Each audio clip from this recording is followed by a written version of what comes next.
Thank you for the invitation to talk, to allow us to talk about a topic that we're passionate about. We've been working on parent AI for the last year, but we've been working in the field of pediatric mental health for over 30 years, and Eduardo for how long?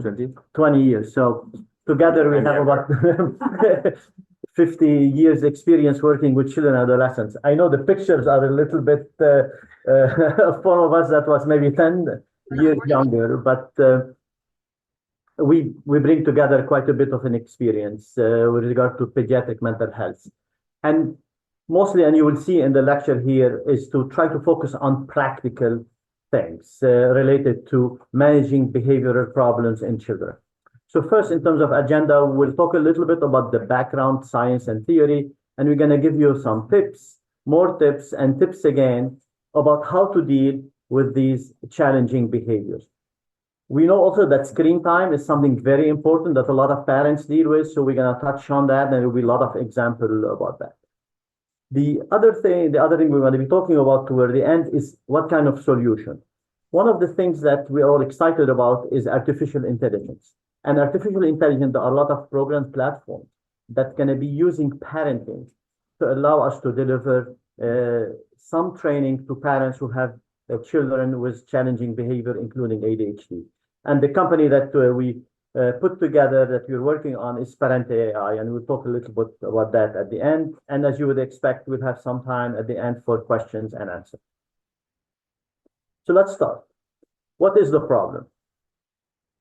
So there is about 1 billion people with mental health disorder worldwide. 50% of all mental health conditions begin before the age of 18. And 1 in 4 children with emotional disturbances receive treatment, which is 3/4 of the children do not receive treatment. And as we all know, there is a challenge with access to care, not only in the United States, but across the world. And the problem is delay in intervention increases morbidity. So emotional difficulties are very similar to diabetes, heart disease. The sooner you start the treatment, the better the outcome. That's why being in the child mental health field, it's very important for us to start an intervention early. Let's look a little bit at the incidence of diseases across the lifespan. You can see that I want to point out the yellow part, which is the mental health disorders. Let's see if I can use this here. Excellent. So from 0 to 10, you have a certain number of mental health problems that will start, but the peak is between 10 and 20. So that's why it's very important to first screen for mental health difficulties, second, diagnose, and third, more importantly, is to provide treatment. Because as I mentioned, the sooner we start the treatment, the better the outcome. Now, what are the concerns of parents? This is a list of the different challenging behavior that parents complain to us or share with us, whether we are in a clinical setting, whether we are in a social setting, whether we are in a conference, whether we are on the sideline of a soccer game. More importantly, these are questions that many of you submit in the Google form when you register. So these are the things that you are worried about, and we're going to try to tackle all these questions throughout the presentation. Yeah, and you can see there is a lot of questions regarding video game and screen time. And from a clinical point of view, I can tell you that about in 50% of the clinic visits that I'm participating in, parents bring up the issue of screen time. What's a good screen time? Is it 1 hour enough? Is half an hour enough? Are there any videos that are good for my child? So it's a very common concern. Very good. Let's talk a little bit from a percentage point of view. Challenging behavior in use. Up to 7% of children aged 3 to 17, they exhibit a challenging behavior or a diagnosable behavioral disorder. That's about 4.4 million. This is looking at the United States. So that's why we have to think about how we manage these challenging behaviors. There are different approaches.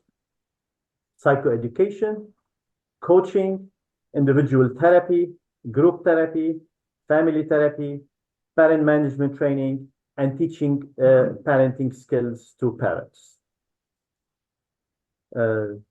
Yeah, we can take a question, but might be good to leave them at the end, but you can go ahead. This percentage is much smaller than what CDC says. The CDC says 20 to 25%. So is there any difference in terms of your criteria? Yeah, this is for challenging behavior. 25%, you're including all pediatric mental health problems, anxiety, depression, autism, intellectual disability. So that's why there is a difference. Sorry for the interruption. And we're focusing here on challenging behaviors. So because to talk about all pediatric mental health, we need probably a full day seminar. Thank you. So you were going to define what is the challenge? How do you define challenge? Yeah. So the way we think about childhood mental health disorders is in two big categories. We call the first group is externalizing disorders, which are challenging behaviors, and internalizing disorder, which is more related to emotional, more anxiety and depression. Externalizing behavior are called externalizing because parents do see these behaviors, teachers do see these behaviors, while internalizing disorder, it's the child internally who's experiencing these difficulties, and very often we miss internalizing disorder. And externalizing disorder was temper tantrums, defiance, impulsivity, hyperactivity, talking back, conduct problem, running away from school. They're all externalizing, and we can all see that. While dysphoria, suicidal ideations, anxieties, worries, these are more internalizing and very hard to diagnose, or we need the individual input, the child input to make these diagnoses. Okay. Okay, I'll take it from here. This is the only probably very heavy statistic slide that you will see here. When you try to see if something works, we check at something that's called a randomized control trials. But one randomized control trial may give you just one outcome, right? If you want to have the big picture, you look at the meta-analysis that compares all the randomized control trials together, right? So this is to see if our treatments work for children with externalizing disorders or challenging behaviors, right? What you see here, the first column is universal prevention.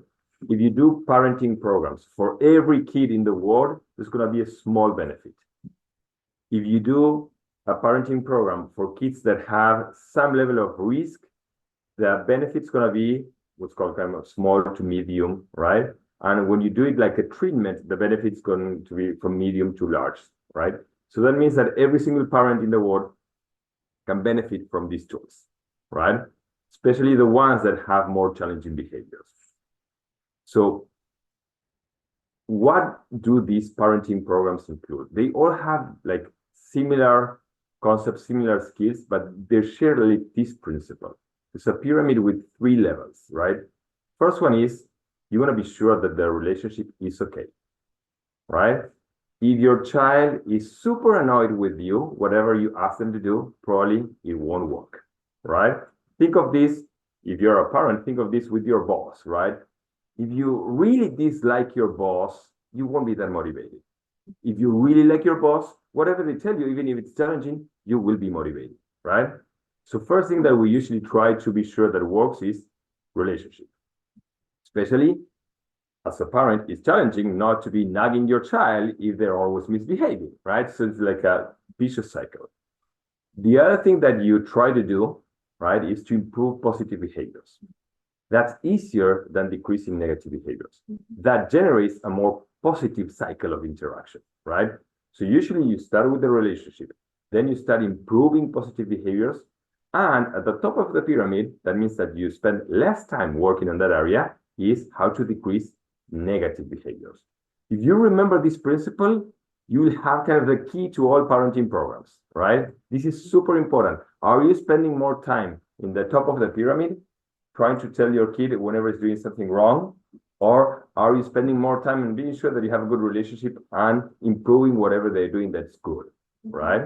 There's one principle. If you're behaving well, you're not misbehaving, right? So if you put more energy on that side, which is usually more fun and more like likable for everyone, you will probably have less need in reducing negative behaviors.